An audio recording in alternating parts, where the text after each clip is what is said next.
मेरे इंग्लिश में क्लास 12 में 66 मार्क्स। तो जब हमने इन शॉर्ट से स्टार्ट किया तो इंग्लिश में न्यूज़ लिखना था, इंग्लिश तो आती नहीं थी। तो चैट जीपीटी होता नहीं था। तो हमारा जो पहला न्यूज़ है उसमें स्पेलिंग मिस्टेक है, ग्रामेटिकल मिस्टेक है। सीरियसली प्रॉपर मिस्टेक के साथ गया, बट जो भी टूटी फूटी इंग्लिश आती थी हमने छाप दिया। हमने कहा जिसको पढ़ना होगा पढ़ लेगा। बहुत बार लोग कहते हैं कि यार किसी भी एज में बिजनेस कर सकते हो। देखो कर तो किसी भी एज में कर सकते हो, लेकिन जब मैं 40 का हो जाऊंगा तो मेरी एक फैमिली होगी, मेरे बच्चे होंगे, उनका एजुकेशन फीस होगा, बहुत सारी रिस्पॉन्सिबिलिटीज होगी। वर्ल्ड के जितने भी बड़े इन्वेंशन हुए हैं ना, काफी ये भी चांसेस हो 20s एंड 30s के लोग की हैं। प्लानिंग बंद करो, करना शुरू करो। Seeing is believing. Bank account में 100 करोड़ है कि 500 करोड़, उससे फर्क नहीं पड़ेगा, बट बैंक अकाउंट में 1 लाख है कि 10 लाख है, उससे फर्क पड़ रहा है। परफेक्शन की वेट करते रहते हैं और सालों साल निकल जाते हैं। एग्जीक्यूटर जो है वो आगे बढ़ जाते हैं। आई थिंक ये जो आपने बात बोली, ये I think one of the most important चीज है। जो बेस्ट यूनिवर्सिटी है वो यूट्यूब है। बिहार के किशनगंज शहर की एक मिडिल क्लास फैमिली का लड़का, जिसने कभी सोचा भी नहीं था कि वो बिजनेस करेगा, जब उसने अपने आसपास का माहौल बदला तो उसकी सोच बदली। उसने बिजनेस आइडियाज एक्सपेरिमेंट करने शुरू करे, एक फेसबुक पेज से शुरू किया और 3700 करोड़ का बिजनेस बनाया। आज के हमारे गेस्ट हैं अजहर इकबाल, जो कि इन शॉर्ट्स के फाउंडर हैं। आपने इनको शार्क टैंक शो में एज अ जज भी देखा होगा। अगर आप कोई भी बिजनेस करते हो या फिर बिजनेस करने का थॉट आपके माइंड में आता है तो ये एपिसोड आपके लिए है। इसमें हमने बिजनेस की सबसे जरूरी 2 चीजों की बात करी है, वो है माइंडसेट और स्किल सेट। हमने अजहर से समझा कि इन शॉर्ट से पहले क्या बिजनेस एक्सपेरिमेंट्स उन्होंने करे, इन शॉर्ट्स के आइडिया तक वो कैसे पहुंचे, क्यूरियोसिटी का क्या रोल है और कैसे क्यूरियोसिटी बिल्ड करी जाए, नॉलेज वर्सेस एक्शन का जो लूप है उसको कैसे सॉल्व करना है।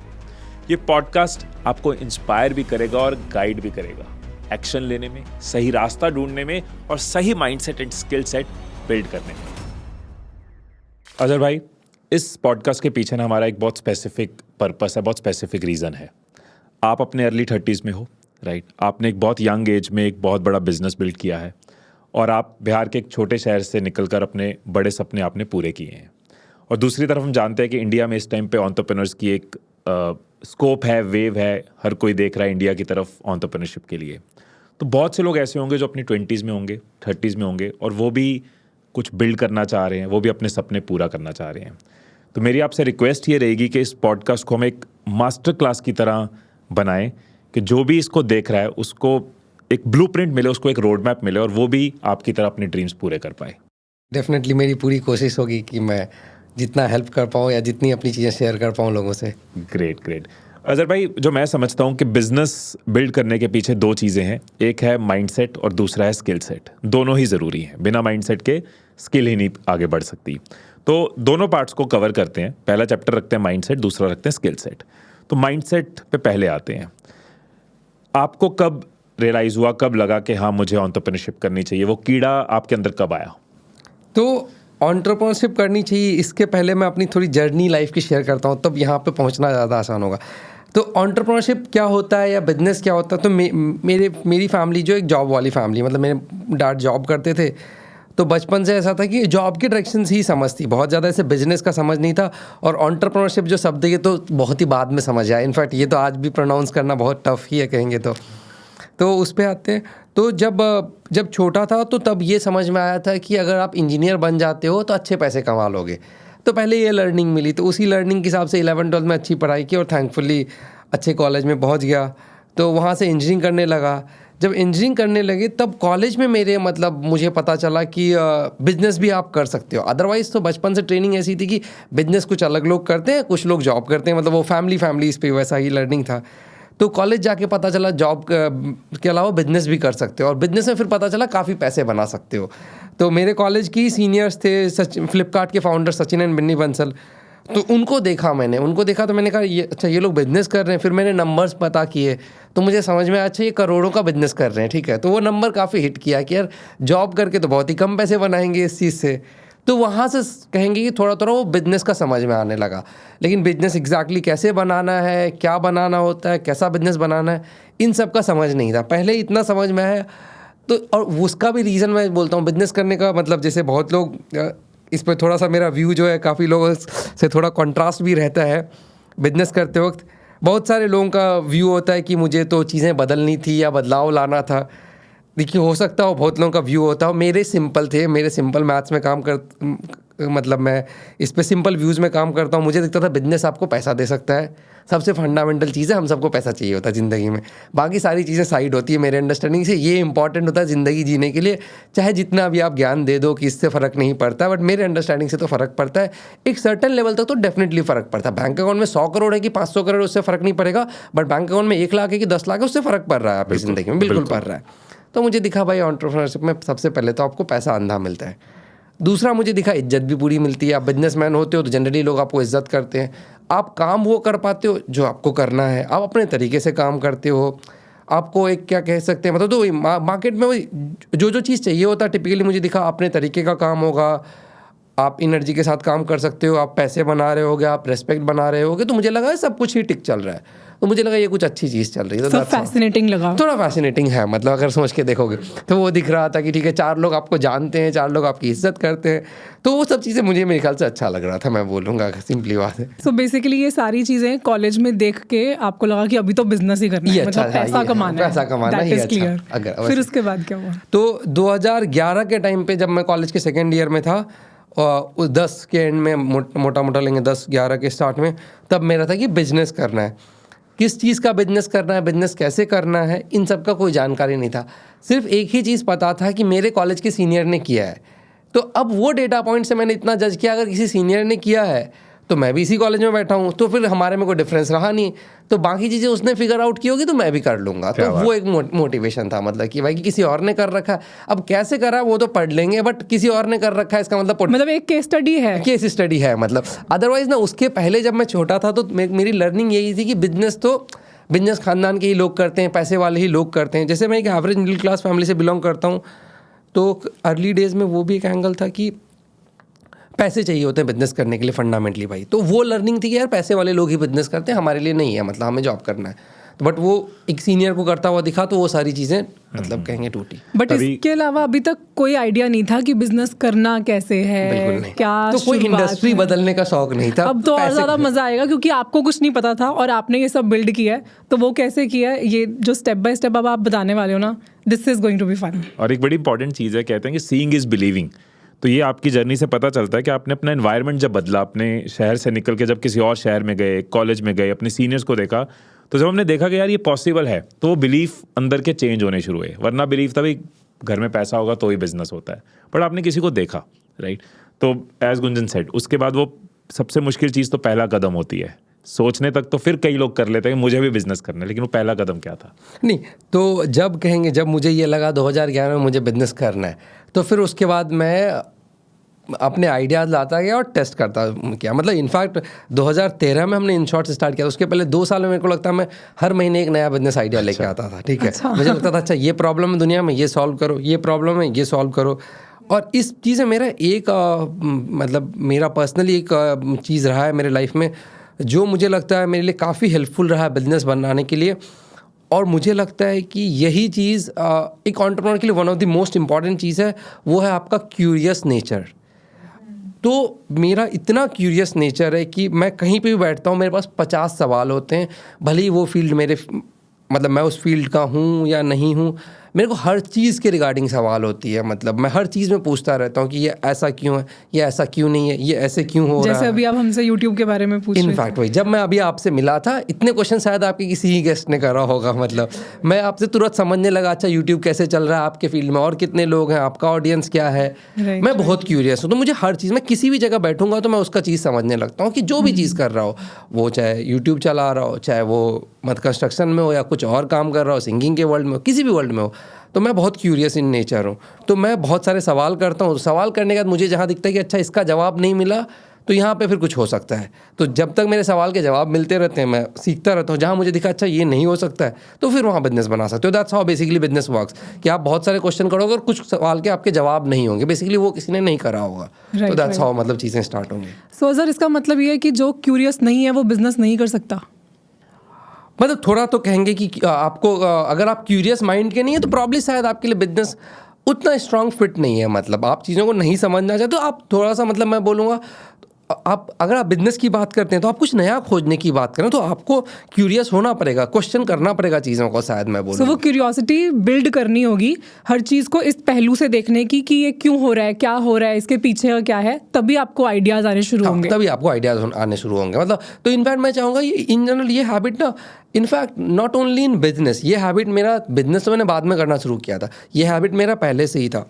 और मुझे लगता है जब आप क्यूरियस होते हो ना तो आपकी लाइफ अदरवाइज भी बहुत अच्छी होती है, क्योंकि आप बहुत कुछ समझने लगते हो। ठीक है, आप जितनी चीज़ों का सवाल करोगे उतनी चीज़ें आप सीखते जाओगे। मतलब वो कहते हैं ना, curiosity is the best university. हाँ, मैं उससे ऊपर कोई यूनिवर्सिटी है नहीं। अगर आप क्यूरियस हो तो रोज सीख रहे हो, यूनिवर्सिटी में तो फिर लिमिटेड। और हर चीज़ को क्वेश्चन कर, मतलब मेरा तो है, मैं हर चीज़ को क्वेश्चन करता हूँ, ये ऐसा क्यों हो रहा है। अगर वो मैं समझ गया तो अच्छी बात है। अगर हम बात करें कि जो आपने शुरू में 2 साल ट्राई करे थे, अटेम्प्ट करे थे बिफोर स्टार्टिंग इन शॉर्ट्स, अगर उन अटेम्प्ट्स के बारे में कुछ हम समझे कि क्या वो थे, वहाँ से क्या लर्निंग थी? Even the best of people, जो मोस्ट सक्सेसफुल एंटरप्रेन्योर्स भी है ना, वो भी अपने पहले अटेम्प्ट में सक्सेसफुल नहीं हुए। बहुत रेयर केसेस में आपको लोग मिलेंगे जिनका पहला attempt he successful. Most of the entrepreneurs ने जो उनका सक्सेसफुल बिजनेस है उसके पहले 5-10 चीज़ें ट्राई की होंगी जो फेल किया होगा। आप जब यहाँ कुछ बनाने की कोशिश करें ना, बहुत कुछ नया होगा, तो इतना आसान नहीं है कुछ नया चीज़ खोज लेना। जैसे मुझे लगता था कि अच्छा ये मैंने नया क्रैक किया, फिर कुछ दिन बाद पता चला अच्छा ये तो ऐसे दूसरे तरीके से लोगों ने सॉल्व कर रखी है। तो आप बार बार चीज़, या फिर आपने कुछ नया निकाला उसकी हो सकता है ज़रूरत ही नहीं पड़ रही हो, तो आप फेल काफ़ी बार करेंगे। वही मेरे साथ भी हुआ था। तो अब तो जैसे भी कोई एक्सपेरिमेंट करता था उससे कुछ फेल हुआ तो फिर सीखा अच्छा कहाँ पे मिस किया, वैसे करके अटेम्प्ट लेते रहते। तो वो तो इटरेटिव प्रोसेस है मैं बोलूँगा। मतलब और इसको आई थिंक मैं बोलूँगा अगर पर्टिकुलरली आप स्टार्टअप करना चाहते हैं तो इस माइंड सेट के साथ ही बैठिए कि आपके बहुत सारे अटेम्प्ट्स फेल जाएंगे, लेकिन आपका गुड पार्ट है कि आपको एक ही बार वो अटेम्प्ट सक्सेसफुली हिट मारना है। जिस बार मार दिया उसके बाद डन है वो। आई थिंक ये साइंटिस्ट वाली एग्जांपल मुझे यहाँ पे याद आती है कि साइंटिस्ट अपनी लेबोरेटरी में ये सोच के नहीं कर रहा कि मेरा पहला एक्सपेरिमेंट ही सक्सेसफुल हो जाएगा। वो एक अपने माइंड में एक चीज़ लेके चल रहा है, ये बनानी है, उस प्रोसेस में 2, 4, 5 फेलियर होंगे और वो बन जाएगी। हाँ जी, वो ट्राई करते रहिए। वो लेबोरेटरी है बेसिकली हमारी। और दूसरा मेरे साथ एक गुड पार्ट ये था, मैं थैंकफुल मतलब रखूँगा मेरे केस में, तो मैंने अपना एक्सपेरिमेंट्स कॉलेज में शुरू किया था। तो कॉलेज में शुरू करने का एक जो गुड पार्ट ये था कि मेरे को कोई जवाबदेही किसी को नहीं थी टेक्निकली। मतलब मेरा कोई मंथली सैलरी पहले भी नहीं आ रहा था जो अभी रुक गया हो। कॉलेज में वैसे भी फ्री टाइम बहुत ज़्यादा ही रहता था, उसका कोई टेंशन नहीं था। कॉलेज में काफ़ी सारे दोस्त जो होते थे वो भी फ्री होते थे, तो आधा काम जो दोस्तों से हो जाता था। तो कोई एम्प्लॉय भी मतलब टेक्निकली काफ़ी आपको चीप, मतलब क्या कहते हैं, फ्रेंड्स काम करते ना विद द होप कि अगर कुछ चलेगा तो सब साथ में बिल्ड करेंगे वो। तो मेरे ख्याल से एक अच्छा इन्वायरमेंट तो था कॉलेज का, तो उस तरह से मेरा वो चल पड़ा। आपने कॉलेज ड्रॉप आउट किया था? हाँ जी, मैंने किस ईयर में ड्रॉप आउट किया था आपने? मैंने 3 साल कंप्लीट किए थे मेरी डिग्री। 1 साल में अभी मेरा बचा था कुछ टाइम पे, मतलब बट तब तक ये चल पड़ा, तो फिर मैंने इन शॉर्ट्स का सक्सेस 3rd ईयर में, 4th ईयर ऑफ कॉलेज में था। मतलब मोटा मोटा तो आपने कंप्लीट ही नहीं किया? मैंने कंप्लीट, अपना फोकस उधर से मूव कर लिया। इन शॉर्ट्स का आइडिया कैसे आया था? खुद का ही प्रॉब्लम था। तो जब मैंने बिजनेस करने का सोचा, ठीक है, तो 2011 के टाइम पे मैं बिजनेस करना सोचा था। उसके पहले मेरा न्यूज़पेपर पढ़ने से कोई रिलेशन नहीं हुआ करता था लाइफ में। ठीक है, मैं एक इंजीनियर हूँ, मोस्टली इंजीनियर्स का वही सीन चलता है हमारे देश में, उन्हें दुनिया का पता नहीं होता है, वो अपनी कॉलेज में अपनी दुनिया में रहते हैं। मतलब ठीक है, तो हम जनरली नहीं पढ़ते हैं उतना ज़्यादा।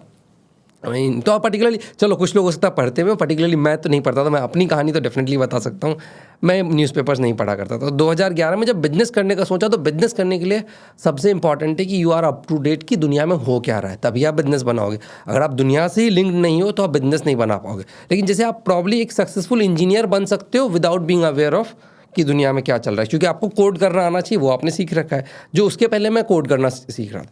बट मुझे लगा बिजनेस करने के लिए तो आपको दुनियादारी का समझ होना चाहिए कि दुनिया में हो क्या रहा है। तो उसके लिए रिक्वायरमेंट था कि आपको न्यूज़पेपर पढ़ना है। तो फिर मैंने न्यूज़पेपर पढ़ना आदत डालना शुरू किया कि मैं हर सवेरे उठता था, मैं जितने भी जहाँ पे भी न्यूज़पेपर होता था, जो जिस तरह के भी, चाहे बिजनेस न्यूज़पेपर हो, जनरल न्यूज़पेपर, मैं पढ़ना शुरू करता था।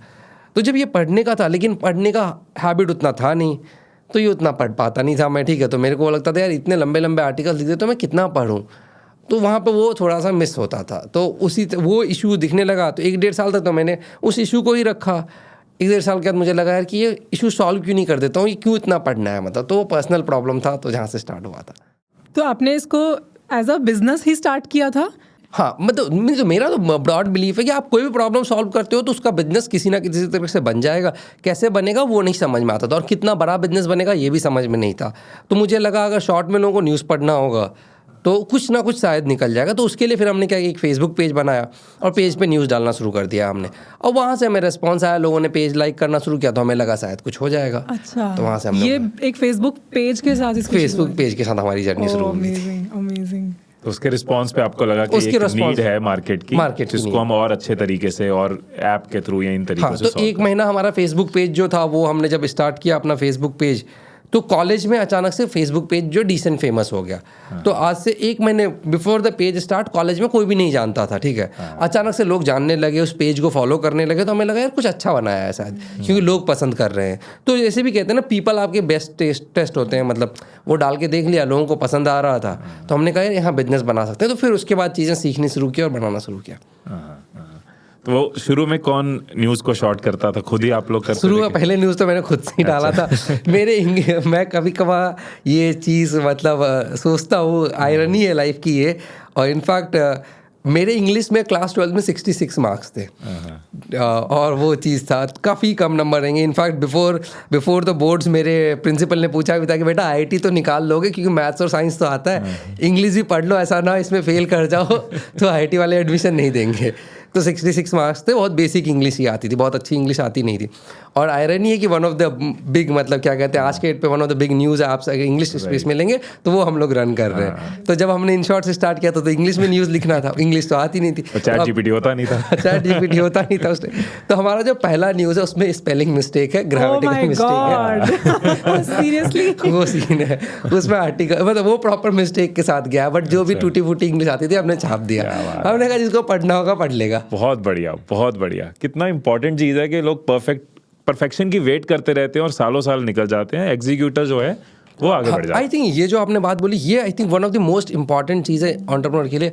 परफेक्शन का वेट तो बिल्कुल मत करो, मतलब आप गाड़ी लेके निकल पड़ो, फिर सोचो रास्ते में क्या करना है, पहले तो निकल जाओ। मतलब वो सोचते रहो कि ये करेंगे वो करेंगे, नहीं होगा, मतलब निकल जाओ। जैसे हमारी इंग्लिश तब धीरे धीरे फिर लोग आए, अच्छे लोग इंग्लिश के हमने हायर किए जो चीज़ों को जिन्होंने अच्छे से बनाया, बट पहले दिन आपको ज़रूरत नहीं है, मतलब आप आप आगे बढ़ते जाओगे तो ज़्यादा बेटर सीखोगे। गाड़ी की हेडलाइट ऑन करो, जितना नजर आ रहा है उतना कवर करो, उतना तो बढ़ जाओ मतलब। और अजहर भाई मैं आपको यहाँ पे एक चीज़ बताता हूँ कि आज की डेट में बहुत सारे इंग्लिश कोचेज इन शॉर्ट्स का एग्जाम्पल देते हैं कि अगर आपको इंग्लिश इंप्रूव करनी है तो इन शॉर्ट्स, तो पहले न्यूज़पेपर की आदत आपको नहीं पढ़ सकती, इन शॉर्ट्स के पढ़ने शुरू करो और आपकी इंग्लिश इंप्रूव होगी। सो फ्रॉम दैट जर्नी के 12th में इंग्लिश में मार्क्स नहीं आए थे और आज आपकी जो ऐप है वो लोगों को इंग्लिश सीखने में हेल्प कर रही है। Thankfully that's a good state. But ये परफेक्शनिज्म वाली एग्जांपल हर जगह फिट होती है। हमें बहुत सारे कंटेंट क्रिएटर्स मिलते हैं, मतलब वाना बी कंटेंट क्रिएटर, कि हमें भी वीडियो बनानी है, पर वो अपनी पहली वीडियो अपलोड नहीं करते क्योंकि उनको लगता है ये परफेक्ट नहीं है, इसमें मेरी आवाज़ सही नहीं है, इसमें मैं दिखने में सही नहीं लग रहा, डिलीवरी सही नहीं हुई, तो वो परफेक्शन की वजह से अपना कंटेंट नहीं डालते जबकि वो इतना कुछ करना चाहते हैं। मतलब एग्जैक्टली। और इनफैक्ट मैंने तो काफ़ी सारे यूट्यूबर्स का देखा है, बहुत सक्सेसफुल यूट्यूबर्स जिनका पहला वीडियो उठाओगे तो उनका ना बैकग्राउंड का पता है, शर्म आ जाती है देख के। किसी का भी पहला वीडियो देखेंगे तो यही लगेगा कि उसके माइंड में आएगा मैंने शुरू क्यों किया था, बट उसने शुरू किया था। एग्जैक्टली वही वाला पॉइंट है। मतलब फर्स्ट डे आपका वो कैमरा परफेक्ट हो, बैकग्राउंड परफेक्ट हो, वॉइस परफेक्ट हो, नहीं होगा। आप शुरू करिए, फिर वो चीज़ें धीरे धीरे बिल्ड होते जाएंगी। अमेजिंग। कब वो मोमेंट फील हुई कि यस मैंने क्रैक कर लिया? पहले आपको मार्केट फिट नजर जिस आया, दिन दुनिया ने पैसा दे दिया, देखो ये आपका फंडा एकदम क्लियर था मेरा ना? फंडा के लिए Very nice. दुनिया पैसे पे चलती है। कोई आदमी तो जब हमने स्टार्ट किया उसके इनफैक्ट थोड़ा लक्की था हम लोग, 3 months डाउन द लाइन हमें T labs times of India का इनफैक्ट एक एक्सीलरेटर प्रोग्राम है, तो उन्होंने 10 लाख रुपए दिए थे। तो मेरा कहा था मेरा रिश्तेदार तो वो है नहीं, 10 लाख रुपए मुझे दे रहा है तो कुछ अच्छा कर रहा होगा तभी पैसे दे रहा है वो भाई।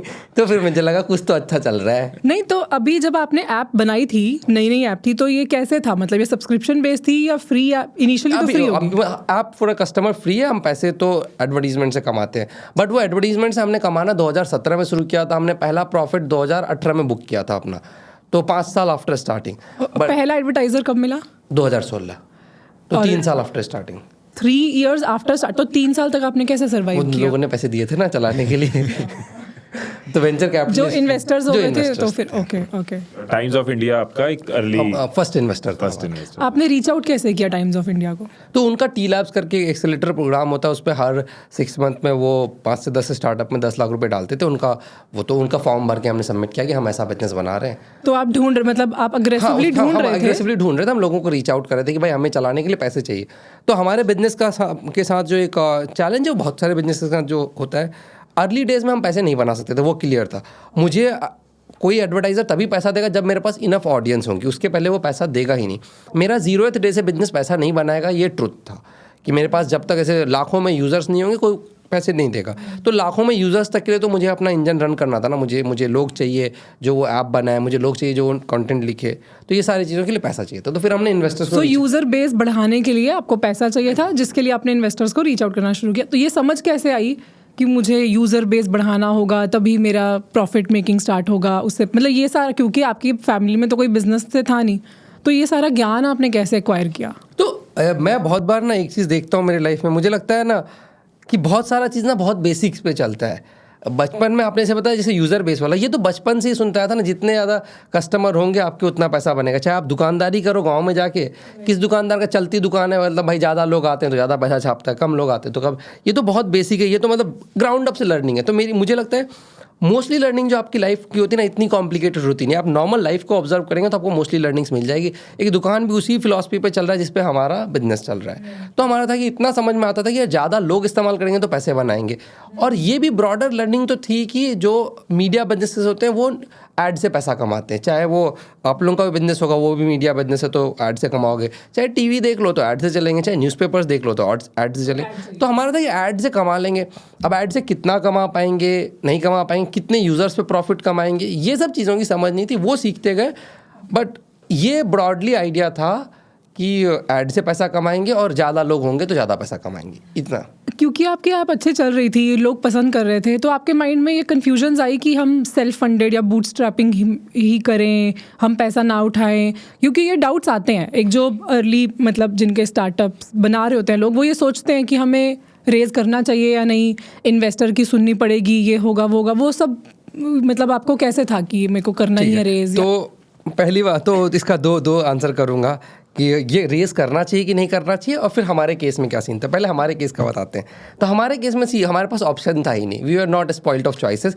हमें तो पैसा चाहिए ही था कि बिना पैसा के तो मेरा गाड़ी चल ही नहीं रहा है। देयर आर स्टार्टअप्स जिसके केस में वो डिसाइड कर सकता है कि भाई मुझे पैसा चाहिए कि नहीं चाहिए। हमारा वो सिचुएशन था ही नहीं, हमें तो चाहिए ही था, नहीं तो हम सर्वाइव ही नहीं कर पाते। ओके, क्लैरिटी थी ये। हमारी मजबूरी थी, मतलब हमारा कोई पॉसिबिलिटी नहीं था। आप नहीं चला पाओगे सिस्टम को, वो क्लियर है। क्यों? आपको न्यूज़ छापने के लिए तो पहले महीने से लोग चाहिए, तो पहले महीने की सैलरी जानी है, बट वो सैलरी तो पहले महीने से कोई एडवर्टाइजर आपको देगा ही नहीं पैसा, तो आपकी कमाई। तो हमारे पास तो कोई ऑप्शन ही नहीं था, तो इसलिए हमें तो पैसे उठाने ही थे। अब जिसके पास ऑप्शन है कि पैसे उठाने हैं कि नहीं उठाने, मेरे ख्याल से उसमें भी बहुत क्लियर चॉइस है कि अगर ऑप्शन है नहीं उठाने का तो मत उठाओ। अपनी कंपनी किसी और को क्यों दे रहे हो? हमारी तो मजबूरी है ना कि हमें किसी और को दे करके उसके पैसे लेने पड़े थे। किसी टेक्निकली अगर सोच के देखेंगे तो हमें अपना वो चीज़ किसी और को देना पड़ा था। ज़रूरत नहीं पड़ेगी तो नहीं दूंगा, मतलब। तो मैं इसको तो क्लियर कर देखता हूँ। आप जितनी मजबूरी होगी उतना ही अपना हिस्सा काट के किसी और को दोगे, नहीं है तो अपने पास रखोगे। तो मैं ये पूछ रही थी कि एक फाउंडर है, उसका एक स्टार्टअप है, अब उसके पास दो ऑप्शंस हैं। एक वो खुद से उसको चलाए, जो कि चल रहा है, सर्वाइव कर रहा है, ईयर ऑन ईयर कुछ प्रॉफिट उसका बढ़ रहा है, अपनी पेस पे चल रहा है। एक उसके पास ऑप्शन है कि वो रेज़ करे और उसको बड़ा कर ले, यूज़र बेस बढ़ा ले या अपनी रीच बढ़ा ले, वो सब चीज़ें करने का। अब अगर वो रेज़ करता है तो डेफिनेटली उसका प्रॉफिट भी बढ़ेगा, रेवेन्यू, टर्नओवर, सब चीज़ें बढ़ेंगी। मान लेते हैं कि उसकी अपनी पॉकेट में, अगर वो पहले x कमा रहा है तो उसकी अपनी पॉकेट में अब 2x आ जाता है और उसका एक नाम बन जाता है, ब्रांड बन जाता है। बट साथ में एक आंसरेबिलिटी जुड़ जाती है, इन्वेस्टर्स को आपको देना है, उनका शेयर देना है और उनको आंसरेबल हो आप। तो क्या चूज़ करना चाहिए, खुद से रहना, कम खाना, या बड़ा करना और साथ में और इन्वेस्टर्स का होना? ठीक है, तो अब अगर इस क्वेश्चन का आंसर पूछेंगे तो मैं बोलूँगा मेरे वर्ल्ड से, पहली बात तो ये बहुत ही हद तक पर्सनल चॉइस हो जाएगा मेरी अंडरस्टैंडिंग से। इस बार अब मेरा इसमें क्या चॉइस होगा मैं वो शेयर कर देता हूँ कि मैं इन दोनों ऑप्शन में क्या चूज़ करूँगा।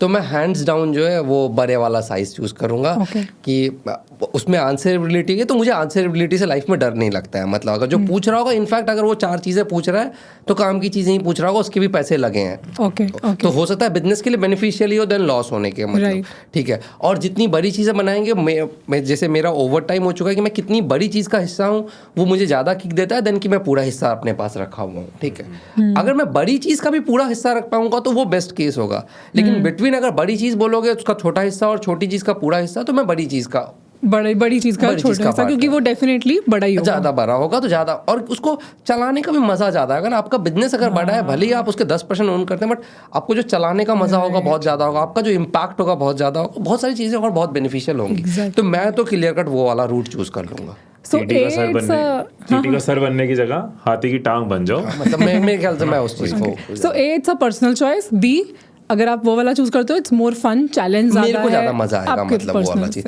हाँ, लेकिन वही अभी यहाँ पे ना लाइफ को, जैसे मैं बहुत बार इसका ये लेता हूँ, बहुत ही काफ़ी बारी, कि जैसे रोलर कोस्टर राइड है, ठीक है। 2 प्रकार के लोग होंगे, कुछ लोगों को रोलर कोस्टर राइड में बहुत मज़ा आता है, ठीक है, और कुछ लोगों की फटी रहती है। अभी वही उसको वो भी लाइफ को देखने का, तो एक में आपका लाइफ बहुत अप डाउन हो रहा है, बहुत कुछ हो रहा है, दूसरे में शांति है। तो जैसे आप पूरी कंपनी अपने पास रखो तो शांति होगी आपकी ज़िंदगी में। तो मुझे वो शांति चाहिए ही नहीं, मतलब मुझे चाहिए कि कुछ हो रहा होता हो है। सो जिसका जो टेम्परामेंट है, टेम्परामेंट। Make sense. ये बहुत इंपॉर्टेंट चीज़ है कि खुद की नेचर पहले समझना। हाँ, खुद की Right? nature ये भी समझना। इस मास्टर क्लास का एक इंपॉर्टेंट पार्ट निकल रहा है कि खुद की नेचर सबसे पहले समझो कि आपकी नेचर कैसी है। और आई थिंक इन्वेस्टमेंट लेने ना लेने से भी अगर मैं पीछे जाऊँ, बिजनेस करना है कि नहीं, उससे पहले भी शायद आपको वो नेचर जाननी है। क्योंकि बहुत से लोग आज की डेट में बिजनेस इस रीज़न से कर रहे हैं कि फाउंडर्स के साथ एक ग्लैमर जुड़ा हुआ है। शार्क टैंक देख रहे हैं तो उनको नज़र है टीवी पे आया कोई, आज फॉलोअर्स हैं एंटरप्रेन्योर्स के पास, गाड़ी कौन सी है, बट क्या मेरी नेचर में बिजनेस है? तो कैसी नेचर चाहिए बिजनेस? कैसा नेचर चाहिए बिजनेस करने के लिए? देखिए, एक नेचर तो मैं मानता हूँ सबसे अधिक होना चाहिए, ठीक है, जो बहुत इंपॉर्टेंट नेचर है, जिससे हमने कुछ चीज़ें पहले भी बात की थी, बट एक नेचर मुझे लगता है एंटरप्रेन्योर बनने के लिए बहुत ज़्यादा इंपॉर्टेंट होना चाहिए कि आपको अपने पे बहुत हेवी कॉन्फिडेंस होना चाहिए। आपको डर नहीं लगना चाहिए, आपके जीवन में डर नाम का सवाल नहीं होना चाहिए। आप किसी भी चीज़ को 2 बार की नहीं, अरे यार ऐसा हो गया तो क्या होगा, ऐसा हो गया तो क्या होगा, अगर आपके अंदर डर है तो प्रॉब्ली आप नहीं बने हो। क्योंकि यहाँ पे गाड़ी बहुत बार फंसेगी आपकी, ये तो क्लियर है। लोग आपको क्वेश्चन करेंगे, लोग आपको डाउट करेंगे कि यार पता नहीं क्या बना रहे हो, क्या कर रहे हो, और अर्ली डेज में आपकी चीज़ें उतनी अच्छी नहीं होंगी। तो आपको बेसिकली आपको अपने ऊपर कॉन्फिडेंस होना चाहिए। इनफैक्ट मैं तो बोलता हूँ ओवर कॉन्फिडेंट हो जाओ, अच्छी बात है। अंडर कॉन्फिडेंट लोगों के लिए तो ये चीज़ नहीं है, क्लियर कट नहीं है। मतलब सो डर मतलब फेल होने का डर, फेल होने का डर, लॉसेस का कि डर, ये पता नहीं, मतलब बेसिकली ऐसा नहीं हुआ तो, जिंदगी में ऐसा नहीं हुआ तो क्या, अगर आप ये क्वेश्चन पूछते हैं तो प्रॉब्ली शायद नहीं है वो वाला चीज़। तो आपको होता है ना बहुत बार हम लोग ऑप्शन बी, अगर आप ऑप्शन बी लेके चलने वाले लोग में से हो तो प्रॉब्ली शायद नहीं है, so only option a kind of कह सकते हैं। मतलब अजहर भाई, एक एग्जांपल लेते हैं। मैं 22 साल का हूँ, मेरा नाम अनुज है, मुझे बिजनेस करना है, एंटरप्रेन्योरशिप करनी है, मैं बहुत कमिटेड हूँ इस थॉट से लेके, बट डर लगता है, फट जाती है सोच के। अब मैं समझता हूँ आज मैं रेडी नहीं हूँ, बट मैं रेडी होना चाहता हूँ। तो कैसे मैं अपने ऊपर काम करूँ कि मैं भी उस तरह का कॉन्फिडेंस ला पाऊँ, मैं भी उस तरह का ओवर कॉन्फिडेंस ला पाऊँ और डर को ख़त्म कर पाऊँ? पहले क्या स्टेप्स होंगे मेरे, ताकि मेरी फटे ना, मैं बिजनेस अच्छे से कर पाऊँ? ठीक है, तो पहली बात तो आपने इसे बोला 22 के एज पे, तो मैं जो आंसर करूँगा वो 22 के एज के कॉन्टेक्स्ट में करूँगा, क्योंकि मेरे अंडरस्टैंडिंग में 22 का एज और 32 का एज और 42 का एज अलग अलग है। बहुत बार लोग कहते हैं कि यार किसी भी एज में बिजनेस कर सकते हो। देखो, कर तो किसी भी एज में कर सकते हो, लेकिन जब मैं 40 का हो जाऊंगा तो मेरी एक फैमिली होगी, मेरे बच्चे होंगे, उनका एजुकेशन फीस होगा, बहुत सारी रिस्पॉन्सिबिलिटीज़ होंगी। 40 के एज में हो जाऊंगा तो मॉम डैड बहुत ओल्ड हो चुके होंगे, बहुत सारी आंसरेबिलिटी है। तो लाइफ इतनी ईजी नहीं है, ये सच्चाई है। ऐसा नहीं कि 40 का एज में लाइफ सेम चल रहा है, लेकिन जब आप 20 के एज में बैठे हो, आपके प्रैक्टिकली चांसेस हैं, हो सकता है तब भी आपके घर पे रिस्पॉन्सिबिलिटीज़ हो, तब चैलेंजेस तब भी हो, बट चांसेस आर कि 40 के एज में आपके मॉम डैड अगर डिसेंटली अर्न कर रहे हैं तो आपको उनके घर में पैसे नहीं भेजने हैं। आपकी खुद की ज़िंदगी की ज़रूरतें बहुत कम होंगी। जैसे जैसे आप आगे बढ़ते हो तो आपकी ज़रूरतें बढ़ते आती हैं, आप पे किसी की कोई डिपेंडेबिलिटी नहीं है। तो भाई 20 के एज में तो आपको वैसे भी कोई दिक्कत नहीं चल रहा है ना, तब तो फिर ट्राई कर लो ना। फेल हो गया तो क्या ही दिक्कत चल रहा है, 22 में जो नौकरी कर लेना, 24 में कर लेना, 25 में कर लेना। मतलब अर्ली डेज में तो मेरे अकॉर्डिंग आँख मूंद के करना ही चाहिए बिजनेस, उसमें तो सोचना ही नहीं चाहिए। सीख लोगे जरूर 4 चीज़। नौकरी भी इनफैक्ट करनी हो तब भी ट्राई करो, मैं तो बोल रहा हूँ ट्राई करना ही चाहिए। अगर आप 20 के एज पे बैठे हो, आपको लॉस, आपके लिए लूज़ करने के लिए कुछ नहीं है, लिटरली कुछ नहीं है, और कोई जवाबदेही भी नहीं है आपको किसी को, क्यों बैठे हुए हो। मतलब मैं तो ऐसे देखूंगा सारी चीज़ों को। या तो तैर के पहुंच जाओगे या तैरना सीख जाओगे। या तो तैरना सीख जाओगे, और नहीं भी सीखोगे तो पानी के अंदर बहुत कुछ समझ के वापस आओगे। मेरे आप सीख के तो डेफिनेटली आ रहे हो। तो अगर 20 के एज पे बैठे हो तो मेरा तो हर किसी को ये सजेशन होगा, भाई एक बार बिजनेस बनाने की कोशिश करो। अच्छा, बिजनेस बनाने की कोशिश में ना मुझे एक बहुत बड़ा बेनिफिट भी लाइफ का दिखता है। आपको दुनिया का ना बहुत कुछ समझ आने लगता है। जब आप एक्चुअली कुछ करने की कोशिश करते हो ना, आपको समझ आता है कि दुनिया ऐसे क्यों है, ये चीज़ें ऐसे क्यों चल रही है। अब आपको क्लैरिटी ऑफ थॉट बहुत ज़्यादा हो जाता है। अदरवाइज़ ना आप अपना नॉर्मल ज़िंदगी जी रहे हो तो आपने कभी चीज़ों को सोचा ही नहीं, तो आपको ज़िंदगी का समझ कंपैरेटिवली कम होता है मेरे अंडरस्टैंडिंग। तो मेरे अकॉर्डिंग से तो 20 की एज पे चुपचाप से करना चाहिए बिना डर के, मतलब there is nothing to lose. हाँ, यही इंसान को मुझे 32 पे पूछेगा या 42 पे पूछेगा तो मैं चीज़ें सोचूंगा, मैं पूछूंगा भाई अच्छा फैमिली कंडीशन क्या है, क्या इनफ सेविंग है कि बच्चों का खर्च चल जाएगा, घर चल जाएगा, जवाबदेही है मतलब हमारे पास, तो वो सवाल डिफरेंट हो जाएगा। लेकिन 20 की एज पे तो प्रैक्टिकली चांस है कि आपको कोई रिस्पॉन्सिबिलिटी नहीं होगी, अनलेस कुछ के लोगों की अगर फैमिलीज़ में है रिस्पॉन्सिबिलिटी तो फिर चीज़ें अलग होंगी। और ये इंपॉर्टेंट है कि लोग कई बार एग्जांपल ले लेते हैं, भाई कर्नल सैंडर्स ने 60 की उम्र में KFC शुरू किया तो तुम भी किसी भी एज में कर सकते हो, लेकिन ये समझना बहुत जरूरी है कि आपकी एज के साथ स्टेज कौन सी है। हाँ, राइट। आप कर कभी सो ऐसा नहीं कि आप नहीं कर सकते हो, बट चैलेंजेस बढ़ जाते हैं, Different हो जाती है। आपके बढ़ जाते हैं चैलेंजेस। 60 के एज में आपने ठीक है मतलब क्या कहते हैं KFC फाउंडर ने 60 के एज में खोला, बट इतना आसान नहीं, दैट्स अ टफ टास्क। 20 के एज में आपको बेनिफिट्स बहुत सारे और हैं रिस्पॉन्सिबिलिटी के अलावा। देखो ये सच्चाई है, 40 के एज में आपका बॉडी फंक्शन करना कंपैरेटिवली कम टेस्टोस्टेरोन लेवल का 40 और 20 में फर्क कम हो करता है, आप जल्दी थक जाते हो। 20 के एज में आप नहीं थकते हो, ठीक है। मुझे अभी भी याद 20 के एज में तो आप 3-3 घंटे सोओगे फिर भी आप फुल एनर्जी में चल रहे हो। 40 के में आपको प्रॉब्लम है, ठीक है, आपको बैक पेन होगा, आपको घर पे बैठना होगा कि ठीक है यार दर्द कर रहा है बॉडी, आज बैठे रहते हैं थोड़ा सा, मतलब आपकी फंक्शनैलिटी लाइफ में चीज़ें कम होती है। 20 के एज में कुछ भी खिला दो आपको, आपका तबीयत नहीं बिगड़ता है। 40 की एज में अगर थोड़ा सा उल्टा पुल्टा खा लिया तो फिर 2 दिन तबीयत बिगड़ी रहेगी। तो आपका फंक्शन बॉडी बेटर कर रहा है ना, तो उस एज में तो ज़्यादा इजी है ना। इसका सबसे क्लासिक एग्जांपल मैं लेता हूँ, वर्ल्ड के जितने भी बड़े इन्वेंशंस हुए हैं ना, काफ़ी ये भी चांसेस वो 20s एंड 30s के लोग किए हैं, अगर आप स्टैटिस्टिकली निकालोगे। जैसे आइंस्टीन ने जो अपना सबसे बड़ा थ्योरी दिया था, वर्ल्ड के बिगेस्ट मतलब इसमें आते हैं, वो उस टाइम पर उसकी शायद 22 या 23 साल थी जब उसने वो दिया था। तो यंग एज में बेसिकली आप ज़्यादा फंक्शनल होते हो, ट्रुथ है ना। हाँ, आपकी बायोलॉजी आपको सपोर्ट करती है। वैसे आप 40 के में भी कर सकते हो, 50 के में भी लोगों ने किया है। मैं कह रहा हूँ वो चैलेंजिंग है, मैं मना नहीं कर रहा हूँ, बट इट्स मोर चैलेंजिंग। और 20s में पोटेंशियल तो पूरा है, पोटेंशियल पूरा, वो फर्क है कि कोई यूज कर रहा है कोई लूज कर रहा है तो पूरा पोटेंशियल पूरा है मतलब। सो अजहर भाई, मैंने अपना जॉब जो शुरू करी थी वो 18 की एज में करी थी। घर के हालात कुछ ऐसे थे कि मैं कॉलेज नहीं जा पाया कभी, लेकिन मैं ये फील करता हूँ क्योंकि मुझे मजबूरी में 18 पे जॉब करनी पड़ी, मैं एयरलाइंस में था, तो जो मेरी वो पूरी एनर्जी थी, जो पूरा मेरा अंदर पोटेंशियल था, वो सारा बाइक पे चक्कर लगाने की जगह या इधर उधर बैठने की जगह जॉब पे गया, जिसकी वजह से आज भी मुझे लगता है मेरा फाउंडेशन ईयर वो 3-4 साल में मैक्सिमम सीख पाया। तो वही बात आ जाती है, उस टाइम पे पोटेंशियल है, मैक्सिमम इन्वेंशंस उस एज पे हो रही है, मैक्सिमम बिजनेसेस का जो फाउंडेशन है उस एज में सेटअप हो रहा है।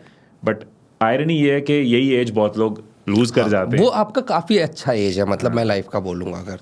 तो फिर अब आपने बताया कि आपका अर्ली इन्वेस्टमेंट भी आपको मिल गई, कहीं ड्यूरिंग दिस टाइम कहीं पर सेकंड थॉट्स, वो तो वैसे आपने बताया कि कभी आते नहीं है, बट कोई ऐसी सिचुएशन अराइज हुई जहाँ पर लगा कि ये गाड़ी थोड़ा कुछ प्रॉब्लम या कुछ ऐसा? फॉर एग्जाम्पल ले लेंगे तो जैसे पहली बार हमने 10 लाख जब रेस किया था, वो पैसे तो हमने बहुत आराम से 3 महीने बाद रेस कर दिया, बट उसका अगला चेक हमें ऑलमोस्ट 1 साल बाद आया था। तो अभी 1 साल बाद जब चेक आया था, इसके पीछे हमारे पैसे खत्म हो चुके थे मतलब। तो उसमें ऐसा था बहुत बार कि यार कि अब कैसे चलेगा, चीज़ें शायद बंद करनी पड़ेंगी।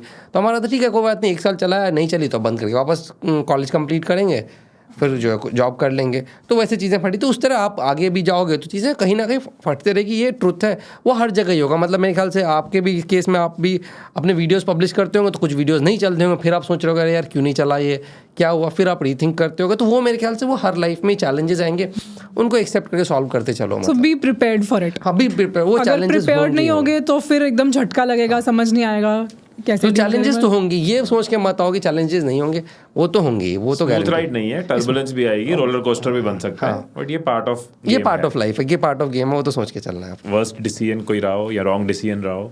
अच्छा, वर्स्ट डिसीजन नहीं, बट एक चीज़ जो मेरी लर्निंग रही है ओवर टाइम, ठीक है, जो काफ़ी स्ट्रॉन्ग आज के डेट पे लर्निंग है। तो जब छोटा था, ठीक है, तो जब भी किसी से बात करोगे ना तो 2 प्रकार के टिपिकली लोग होते हैं, ठीक है। एक लोग होते हैं कुछ जो बड़े बड़े जार्गन्स यूज़ करते हैं, ठीक है, एकदम सोफिस्टिकेटेड बात करेंगे और जार्गन्स यूज़ करेंगे। और कुछ लोग होते हैं सिंपल भाषा में बात करेंगे, ठीक है, जो आपको समझ में आएगी, जैसे कि आप। अगर कैसा कह सकते तो अच्छी बात होगी, शायद मैं कोशिश करता हूँ सिंपल भाषा में बात करने की। हाँ, तो 2 प्रकार के लोग हैं, कुछ लोग जार्गन्स बहुत ज़्यादा यूज़ करेंगे, सोफिस्टिकेटेड लैंग्वेज, वही सीधी भाषा में नहीं समझा के वो बहुत ही कॉम्प्लिकेटेड लैंग्वेज में समझाएंगे। तो शुरू में मैं इस तरह के लोगों से बहुत इंप्रेस चलता था, मुझे लगता था वाह क्या बात कर रहा है, कुछ नया टर्म बोल दिया इसने जो तो मुझे पता ही नहीं है भाई। ओवर टाइम मेरा जो है दूसरे साइड ऑफ द पीपल में काफ़ी ज़्यादा रेस्पेक्ट बढ़ चुका है, और मुझे लगता है अब मैं इनफैक्ट मेरा फिल्टर हो चुका है कि इंसान जितना जार्गन यूज़ करता है मैं अगर मुझे एक बंदा हायर करना है तो मैं यही देखता हूँ कि उसने कॉन्वर्सेशन में कितने कम वर्ड्स यूज़ किए जार्गन वाले, मतलब जितने उसने हेवी वर्ड्स यूज़ किए, मैं चांस मानता हूँ कि वो उतनी हवाबाजी कर रहा होगा ज़िंदगी में। जेन्युइनली काम वाला बंदा जो होगा वो एक भी फालतू वर्ड्स नहीं यूज़ करेगा, उसके बाद में हवाबाजी नहीं होगी। तो ये एक लर्निंग मतलब ओवर टाइम मैं बोलूँगा। तो अभी मैं बात करते हुए क्लियर कर देखता हूँ कि ये कितनी सिंपल भाषा में बात कर रहा है, तो वो एक बहुत बड़ी लर्निंग है। लेकिन बचपन में मुझे उस तरह के लोग बहुत लगते थे, यार ये तो कुछ बड़े लोग हैं, कुछ बड़ी बड़ी बातें कर रहे हैं, बट ओवर टाइम वो चेंज हुआ है। तो बेसिकली अपनी हायरिंग में या लोगों के साथ किन लोगों के साथ डील कर रहे हो, नेटवर्क कर रहे हो आप, ये एक इंपॉर्टेंट फैक्टर है आपके लिए कि सामने वाले का एक्सप्रेशन कितना सिंपल है, वो सिर्फ पैकेजिंग तो नहीं कर रहा। सिर्फ पैकेजिंग तो चांसेस आर जो पैकेजिंग वाले लोग होंगे वो काम के नहीं होंगे, इसलिए उन्होंने पैकेजिंग सीखी है। जो काम के लोग हैं उन्होंने पैकेजिंग कभी सीखी ही नहीं, उनको जरूरत ही नहीं दिखी, उनको लगा सिंपल भाषा में समझा देते हैं, वो कॉम्प्लिकेटेड बात कर रहे होंगे, ठीक है। तो वो मेरा क्लियर कट रिजेक्ट है कि उसके इस कॉन्वर्सेशन में कितने सारे वर्ड्स हैं जो यूनिक चल रहे हैं, क्या वो सिंपल भाषा में बात कर रहा है या फिर यूनिक भाषा में बात कर रहा है। तो अगर सिंपल भाषा में बात नहीं कर रहा है तो मेरे अकॉर्डिंग वो काम का आदमी नहीं है। ये मेरी मतलब there are very high chances कि वो काम का आदमी नहीं हाई चांसेस जो काम के आदमी होंगे ना बहुत सिंपल भाषा में बात करेंगे। जनरली मेरी ये जनरली स्टैटिस्टिकल लर्निंग रही है। अच्छा, स्टैटिस्टिकल लर्निंग का हमेशा ही बताते हैं, इसके एक्सेप्शंस होंगे, there would be good people जो जार्गन यूज कर रहे हैं, बट ऑब्वियसली ये हमारा एक स्टैटिस्टिकल लर्निंग होगा। अजहर भाई, आज आप इन्वेस्टर भी हो, कई सारे स्टार्टअप्स में इन्वेस्ट करते हो, शार्क टैंक में आप ने इन्वेस्ट किया। दूसरे कौन सी ऐसी गलतियां करते हैं अपनी बिजनेस की जर्नी में जो अवॉइड कर सकते हैं, जो ये सुन रहे हैं वो इन गलतियों को अवॉइड कर पाए? क्या अर्ली स्टेजेस में एंटरप्रेन्योर्स या बिजनेस में गलतियां होती हैं? तो अभी इसमें अगर मैं एक मेजर चीज़ को लूँगा, ठीक है, तो एक ही गलती मैं सबसे बड़ी गलती में रखूँगा। जब भी आप स्टार्टअप कर रहे हैं ना, चांस यार कि बहुत सारी चीज़ें आपकी फटी हुई होंगी और आप कुछ नया बनाने की कोशिश करें तो परफेक्ट तो कोई चीज़ें नहीं होंगी। तो इस केस में बहुत सारे एंटरप्रेन्योर्स जो होते हैं वो चीज़ों को एक्सेल में करना शुरू करते हैं और पेपर पे करना शुरू करते हैं और थ्योरेटिकली प्लान बनाते हैं, हम ऐसा करेंगे, 3 महीने बाद ये होगा, 6 महीने बाद वो होगा। प्लानिंग बंद करो, करना शुरू करो। मेरा एक ही लर्निंग होगा कि भाई 3-6 महीने बाद का तो तुम्हें पता ही नहीं। बहुत सारे लोग 3-3 साल बाद का प्लान बना के बैठे होते हैं। अभी कर लो, अभी तो अगले हफ्ते का नहीं पता, क्योंकि स्टार्टअप तो 24 घंटे में चीज़ें बदल जाती हैं। तो मतलब बेसिकली स्टार्टअप के केस में it's more important you do something rather than you plan. मतलब तो मेरे अकॉर्डिंग मैं बोलूँगा प्लानिंग कम करो, काम ज़्यादा करो। मतलब अगर स्टार्टअप की दुनिया में हो वर्सेस अगर सपोज करते मैं एक कॉर्पोरेट चला रहा हूँ, मैं गूगल चला रहा हूँ, तो वहाँ पे मेरे पास थोड़ा सा भी एरर का स्कोप नहीं होगा, तो वहाँ पे मुझे बहुत प्लानिंग करनी होगी। तो इट्स डिफरेंट। जब आप लेकिन स्टार्टअप चला रहे हो तो आप प्लानिंग कम किया करो और काम ज़्यादा, एग्जीक्यूशन पे ज़्यादा फोकस करो, एग्जीक्यूशन पे ज़्यादा किया करो। बहुत सारे लोग होते हैं वो प्लानिंग केस में रह जाते हैं, वो एक्सेल सीट और प्लानिंग चल रही है, थ्योरेटिकल काम चल रहा है, थ्योरेटिकल बातचीत करना तो बंद कर दो। मेरे को जितना काम कर पाओ करो, गलत सही होगा वो बाद में देख लेंगे वो चीज़। और एक चीज़ मैं इसको मेरे थोड़े ये थोड़ा मेरा कॉन्ट्रोवर्शियल व्यू होगा मेरे ख्याल से इसमें, मुझे लगता है, बट मुझे लगता है स्टार्टअप्स के केस में, ठीक है, मीटिंग आवर्स आपके लाइफ के बहुत कम होने चाहिए। 4 लोग बैठ के जो मीटिंग कर रहे होते हो ना, वो सबसे यूजलेस चीज़ लगता है मेरे को स्टार्टअप के लाइफ में। बैठ के 4 लोग एनालिसिस कर रहे हैं और मीटिंग में पीपल का काउंट जितना ज़्यादा हो रहा है मेरे को वो उतना यूजलेस काम चल रहा है। 2 लोग बैठ के मीटिंग करो तो यूज़फुल है, 3 तक ठीक है, अभी वो 4, 5, 6 का ग्रुप हो गया और एनालिसिस कर रहे हो, तब तो फिर स्टार्टअप टाइम वेस्ट, मेरे अकॉर्डिंग से वो टाइम वेस्ट हो रहा है, वहाँ कुछ नहीं निकल रहा है। उससे अधिक वो 4 लोगों को, मतलब मेरा कहना था कि थ्योरेटिकल एनालाइज करने के बजाय अगर आपको लग रहा है कुछ और चीज़ चलना चाहिए, मुझे लगता है कुछ और, दोनों जाके कर लो, देख लो क्या चल रहा है, ठीक है। वो एनालिसिस कर रहे हैं, मीटिंग कर रहे हैं, वो मुझे थोड़ा सा यूजलेस काम दिखता है मेरे वर्ल्ड से। अगर भाई ये नेचर का पार्ट नहीं हो सकता कि किसी की नेचर में एग्जीक्यूट करते हुए उसको जल्दी रिजल्ट्स मिल रहे हैं, उसको समझ आ रहा है, किसी के लिए वो प्लानिंग पे टाइम बिताना और मीटिंग में टाइम बिता के वो अपनी स्पीड इंक्रीज कर पाता है। इंडिविजुअल नहीं हो सकता ये? इंडिविजुअल हो सकता, देखिए होने को तो बहुत कुछ हो सकता है जीवन में, लेकिन अगर आप प्रैक्टिकली बात करो, स्टार्टअप में इतने अननोन है ना, आपको थ्योरेटिकली बात करके पता ही नहीं चलेगा भाई। फॉर एग्जाम्पल मैं सिंपल बता रहा हूँ, आपकी यूट्यूबर के केस में भी ले लेता हूँ मैं, पेपर पे एनालाइज कर रहा हूँ कि ऐसा वीडियो बनाऊंगा तो वायरल होगा, तो वो केस निकालेगा कि बैकग्राउंड ये होगा, तो मेरा भाई वीडियो बना के डाल दे, फिर समझ में आ जाएगा। इतने में 4 वीडियो 4 एक्सपेरिमेंट करके पता चल जाएगा। वो वही मेरा, तो करके देख लो। मतलब बहुत बार लोग होते हैं कि अच्छा ऐसा करेंगे तो वैसा होगा, ये करेंगे तो वो होगा, भाई इतने एनालिसिस मत कर, कहाँ फटेगा पता ही नहीं है। एनालिसिस पैरालिसिस हो जाएगा।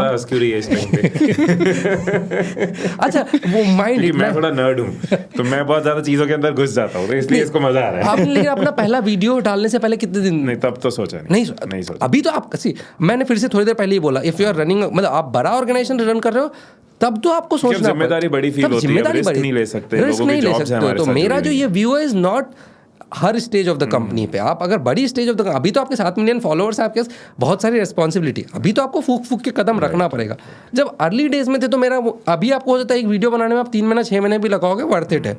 मैंने तो पहला वीडियो डालने में, अगर मैं यूट्यूबर बनना चाहता हूँ और पहला वीडियो डालने के लिए मैंने 6 महीने लगा दिया तो गाड़ी निकल जाएगी। हाँ भाई, डालना चाहते हो 24 घंटे बना के वीडियो डाल दो, 2 दिन में वीडियो बना के डाल दो, आगे देखो क्या हो रहा है। तो वो उस एंगल से पहला वीडियो तो 100 वाट के 2 बल्ब लगाए थे और शूट डाल दिया था। वही वो मैं उस एंगल से लेके आ रहा हूँ। तो अर्ली डेज में प्लीज एनालिसिस पे मत लगाओ। अर्ली डेज में तो कुछ पता ही नहीं जीवन का, आपको कुछ जानकारी ही नहीं, जो आप करना चाह रहे हो वो हो क्या रहा है, तो करके देखो। क्योंकि करके देखोगे तो ही आपको अपने फॉर्मूलाज डिवाइस होंगे और धीरे धीरे फिर आपकी वो लर्निंग बढ़ती जाएगी। तो कंपनी का स्टेज बदलता जाएगा, तो फिर एक स्टेज में तो आपको करना पड़ेगा, मतलब देयर इज नथिंग रॉन्ग, मतलब वो later stage of the company में।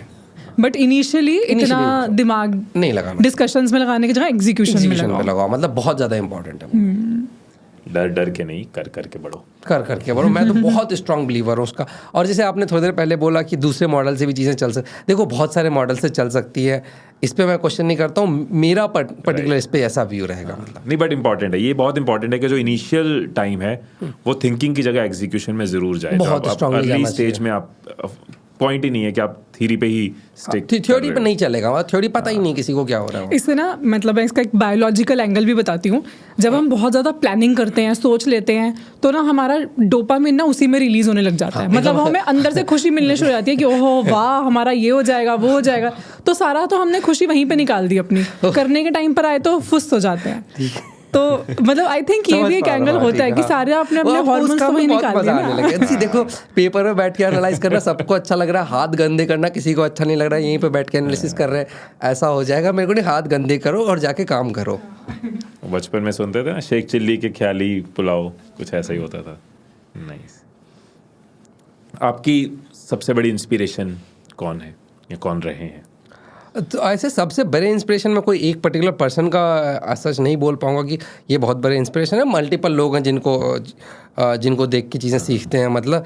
बट ये मैं बता सकता हूँ किसको देख के स्टार्ट किया था। तो जैसे मैंने अपना बिजनेस, जैसे आपको बताया था, सबसे पहले सचिन बंसल जो फ्लिपकार्ट के फाउंडर हैं, तो वो सेम कॉलेज से थे, तो उनको देख के बिजनेस करना सोचा था कि अच्छा बिजनेस कर सकते हैं। तो आप कह सकते हैं कि फर्स्ट जो मतलब क्या कहते हैं जिनसे वो इंस्पिरेशन मिली थी वो सचिन बंसल। आपने उनसे डिस्कशंस भी की थी? थैंकफुली वो हमारे वन ऑफ द इन्वेस्टर्स हैं अभी। नहीं, लेकिन कॉलेज टाइम पे एक्सेस था आपको उनका? कॉलेज टाइम में पर्सनल एक्सेस नहीं था, वो इवेंट्स वगैरह में आते थे तो उस टाइम पे ही सुन पाते थे। उनके वीडियोस देख लिए, क्या कहते हैं उनके आर्टिकल्स पढ़ लिए। वैसे मुझे तो मानना है, मतलब आज के डेट पे तो मैं मानता हूँ कि यूट्यूब आपका इतना बड़ा एक्सेस सोर्स है, आपको पर्सनली मिलने की ज़रूरत नहीं, उसके सारे व्यूज़ आपको यूट्यूब पे मिल जाएंगे। बिल्कुल बिल्कुल। तो पर्सनली वो कुछ मुझे नया नहीं सिखा रहे होंगे, जो उनको सिखाना होगा ना वो सबको सिखा चुके होंगे वो चीज़। डेफिनेटली अच्छा बात है पर्सनल एक्सेस मिल जाए, बट उसके बिना भी मुझे कोई दिक्कत नहीं दिखती है।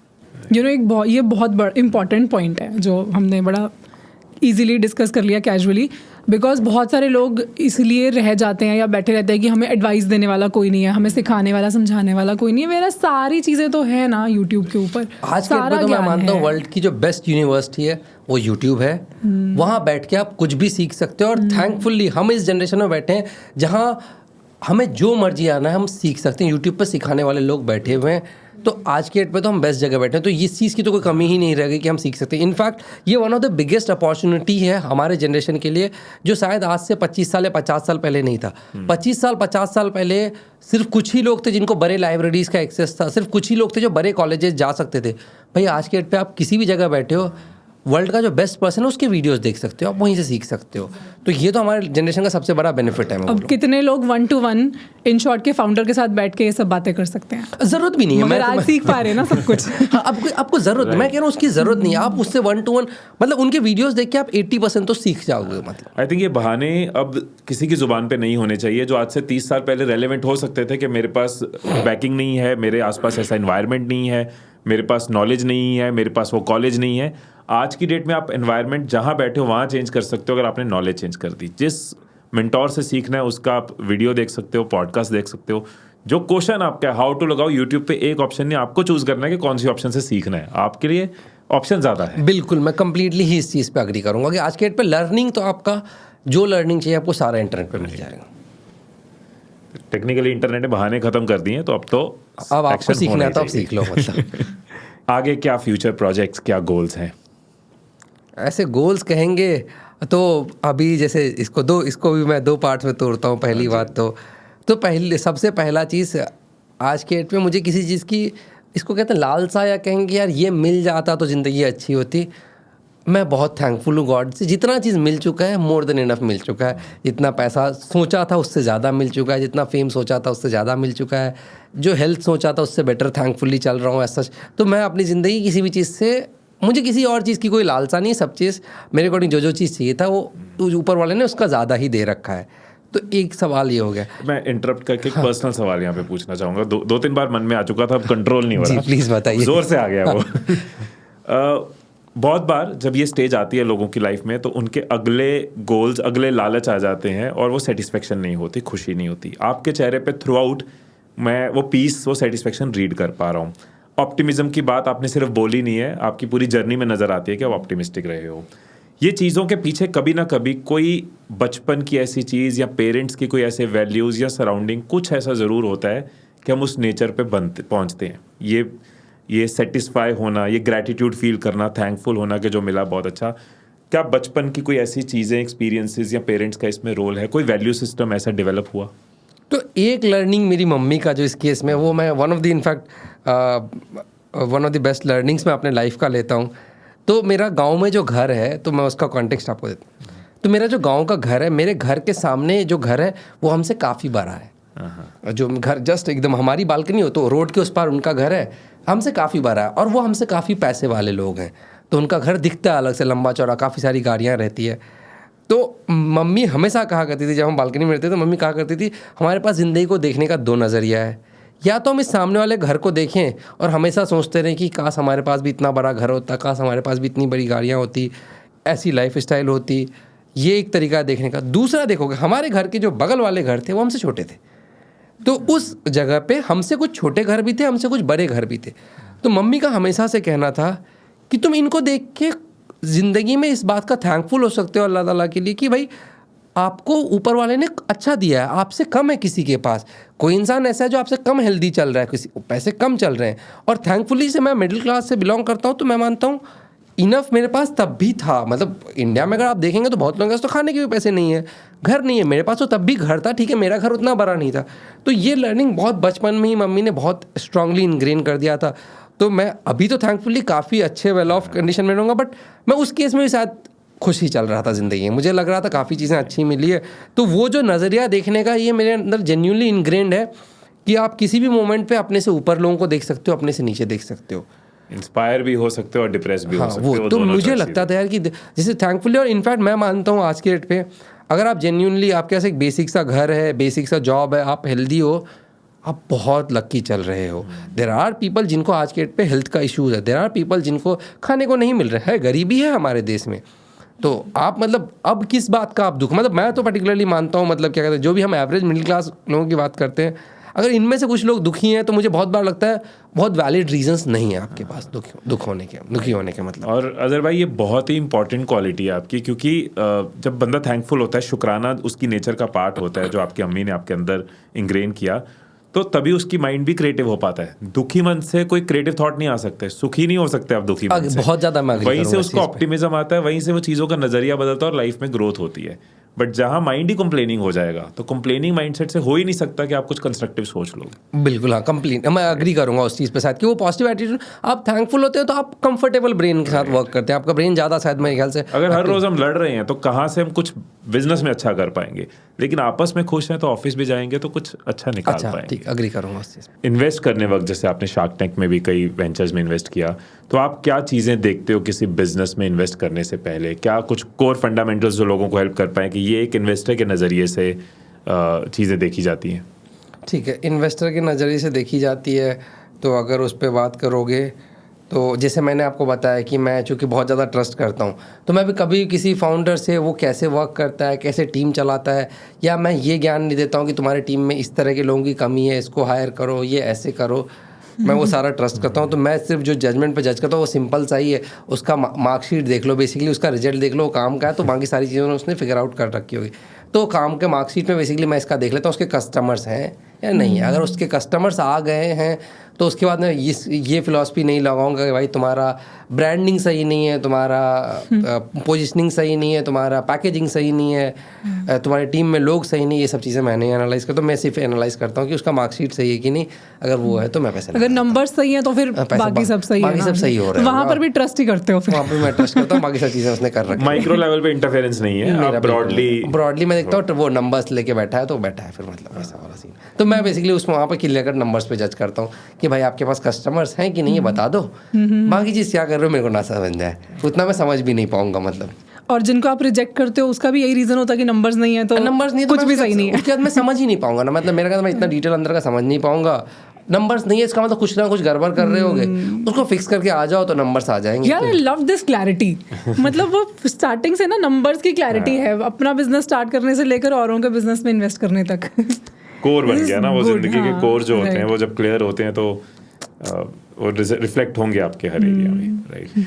ये तो हो गया अगर अजहर भाई का नज़रिया, बट अनुज को जाना है इन्वेस्टमेंट लेने, तो हो सकता है आज आपको अप्रोच ना कर पाए, एक्सेसिबल नहीं हो, वो जा रहा है अलग अलग पिचेस कर रहा है, तो उसको किन चीज़ों का ध्यान रखना चाहिए? तो जनरली अगर आप पिच करने जाते हैं तो अगर इस पे लेंगे ब्रॉडली किन चीज़ों का ध्यान रखना चाहिए, तो जो एक चीज़ मैं जेन्युइनली भी मानता हूँ, आप अपनी चीज़ों को कितना सिंपल लैंग्वेज में हेल्प समझा पा रहे हैं, ये बहुत इंपॉर्टेंट है। तो मेरा जेन्युइन भी ओवर टाइम बिलीफ है कि जार्गन्स मत यूज़ किया करो, सिंपल भाषा में अपनी चीज़ें समझाने की कोशिश करो। तो सबसे पहले आपके कस्टमर्स कौन है, आप क्या बनाने की कोशिश करो, जितना सिंपली समझा पाओगे उतना समझाओ, और जितने कम शब्दों में समझा पाओगे, क्योंकि जिस इंसान से आप बात करने जा रहे हो उसके पास लिमिटेड टाइम है आपके लिए।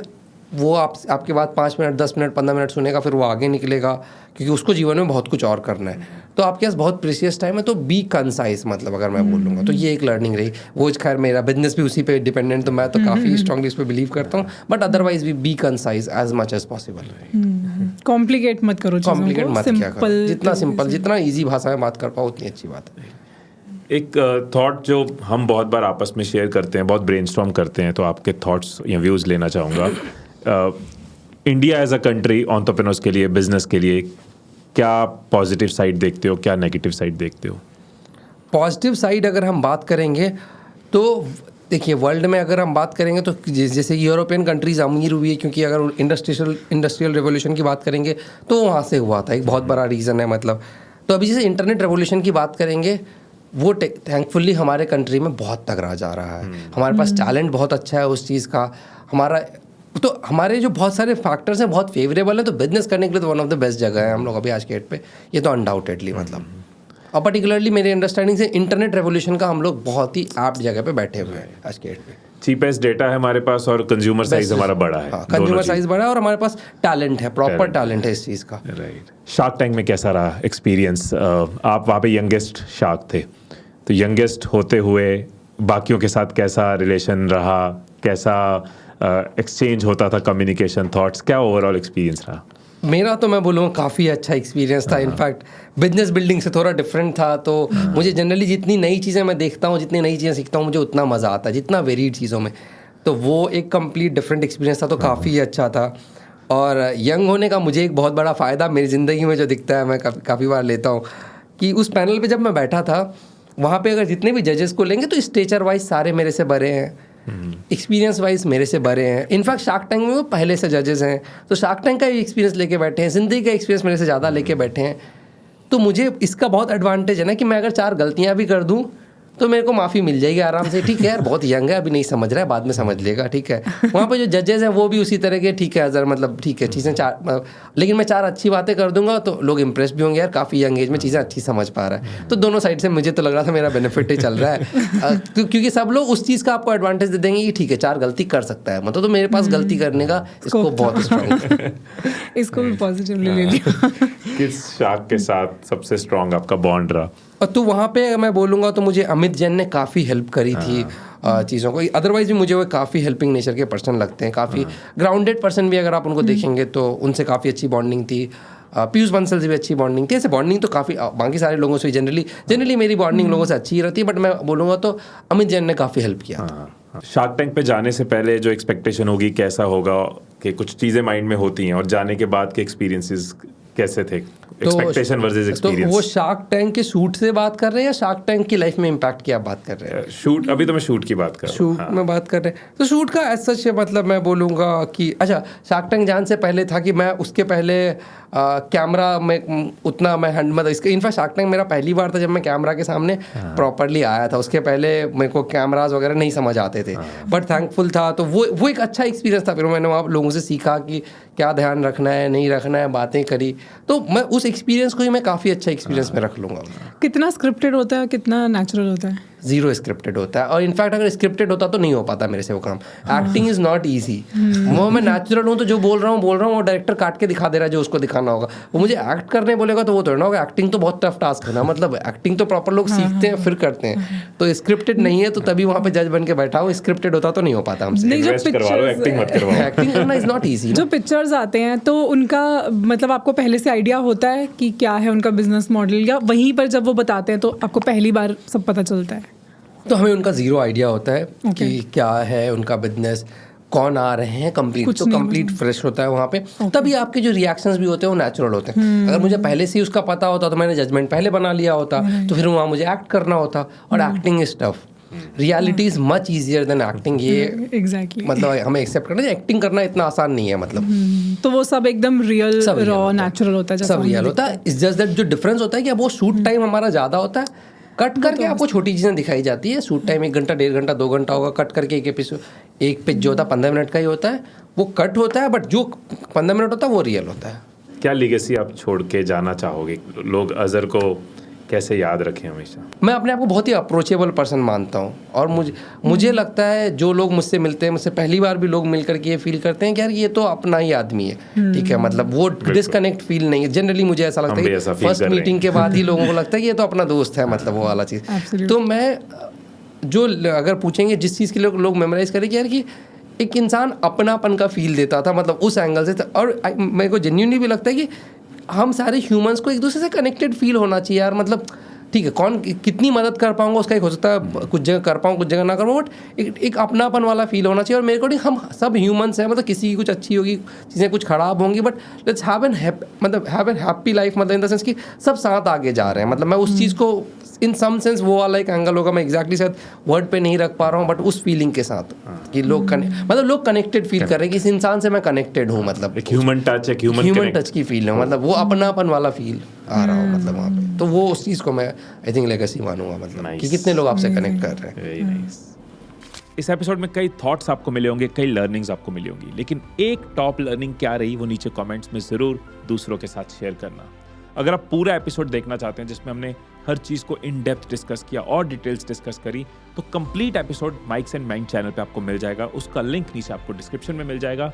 और अगर आप मेरी लाइफ ट्रांसफॉर्मेशन वर्कशॉप का पार्ट बनना चाहते हैं, अपने अंदर एक विनर माइंडसेट, एक ग्रोथ माइंडसेट इंस्टॉल करना चाहते हैं, तो उसका लिंक भी आपको नीचे डिस्क्रिप्शन में मिल जाएगा। फिर मिलेंगे अगली वीडियो में, तब तक खुश रहिए, खुशियां बांटते रहिए। I love you all.